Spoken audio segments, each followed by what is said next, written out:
नारी के लिए सबसे बड़ा धर्म क्या है? बोले नारी के लिए सबसे बड़ा धर्म है पति की सेवा, परिवार की देखभाल।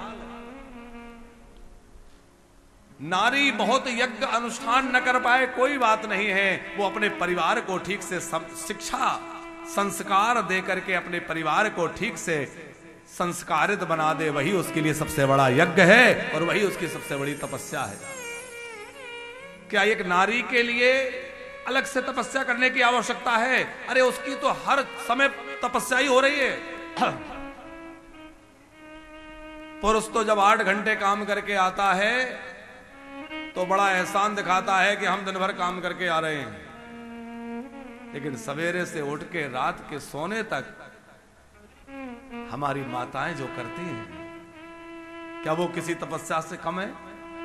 कितना क्या करती हैं। तो इसीलिए उनको अलग से तपस्या के लिए नहीं कहा। बोले घर में तुम जो कुछ कर रही हो ये तुम्हारे लिए बहुत बड़ी तपस्या है। बच्चों को संभालना, परिवार को संभालना, अतिथि को संभालना, पति का ध्यान रखना, ससुर का ध्यान रखना, जेठ जी का, देवर जी का, सबका सम्मान आदर करना, तो ये क्या किसी तपस्या से कम है?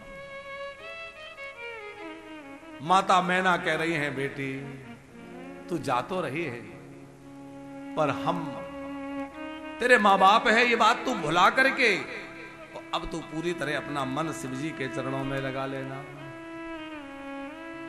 रोकर के माता मैना ने कहा कति जग सृजी नारी जग माही और पराधीन सपने सुख नाही। आखिर विधाता ने स्त्री को जन्म ही क्यों दिया? जन्म के बाद वो पिता के अधीन रहती है, विवाह के बाद पति के अधीन रहना होता है और बुढ़ापे में बच्चे के अधीन रहना होता है। तो पूरा जीवन ही एक स्त्री का अधीनता में चला जाता है। वो स्वतंत्र कहां है? पूरा जीवन उसका पराधीनता में बीत रहा है। पराधीन सपने सुख नाही। लेकिन ध्यान रखना, जब बहू लेकर आओ तो ये बात याद रखना, कोई मां ने अपने हृदय का टुकड़ा आपके साथ भेजा है। किसी पिता ने अपनी प्राणों से प्यारी बेटी आपके घर में भेज दी। वो तुम्हारे घर की नौकरानी नहीं है, वो तुम्हारे घर की लक्ष्मी है साहब। उसका आदर करना, लक्ष्मी का सत्कार होना चाहिए, तिरस्कार नहीं होना चाहिए। और जिस घर में बहुओं का तिरस्कार होता है ना, उस घर में लक्ष्मी भी विदा हो जाती हैं कि मैं लक्ष्मी बनकर तेरे घर में बहू बनकर के आई, उसका तो तू अपमान करता है और मुझे भजता है।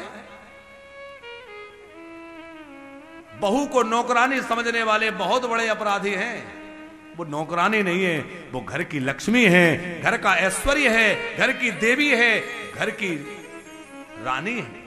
उसके नाम, आपके नाम के आगे जुड़ा है बहु रानी। और उस बहुरानी का कर्तव्य भी है कि जब वो ससुराल आए तो वो ये समझे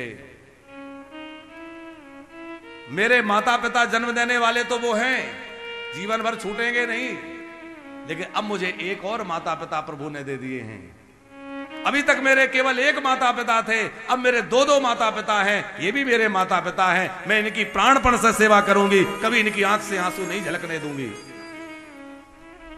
आप विचार करिए, बहू यदि सास ससुर का आदर करने लगे और सास ससुर बहू को बेटी मान के प्रेम करने लग जाए, किसी घर में झगड़ा होगा?